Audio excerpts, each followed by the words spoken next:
जब सूरज छोटे से गांव पर तुलू हुआ तो एक नन्ही लड़की सोफिया शुक्रगुजारी के जज्बे से भरे दिल के साथ जागी। इसने अपनी जिंदगी की तमाम नेमतों के बारे में सोचा, इसका प्यार करने वाला खानदान, इसके दोस्त और उसके इर्द गिर्द की खूबसूरत दुनिया। सोफिया ने फैसला किया कि वो उन तमाम लोगों का शुक्रिया अदा करेगी जिन्होंने इसकी जिंदगी में मुस्बत किरदार अदा किया। इसने रंग बरंगे कार्ड्स पर अपने दिल की बातें लिखीं और शुक्रिया के पैगामात को लिफाफों में डालकर सबको देने निकली। जब सोफिया ने अपने शुक्रिया के नोटिस तकसीम किए तो इसने देखा कि लोगों के चेहरों पर मुस्कुराहटें बखर गईं। इसके अल्फाज ने उनके दिलों को छू लिया था और वो खुद को अहम और प्यारा महसूस करने लगे थे।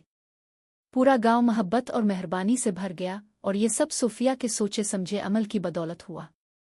सोफिया को एहसास हुआ कि शुक्रगुजारी सिर्फ वो शुक्रिया वो कहने का नाम नहीं, बल्कि ये दूसरों को ये एहसास दिलाने का तरीका है कि वो हमारे लिए कितने कीमती है।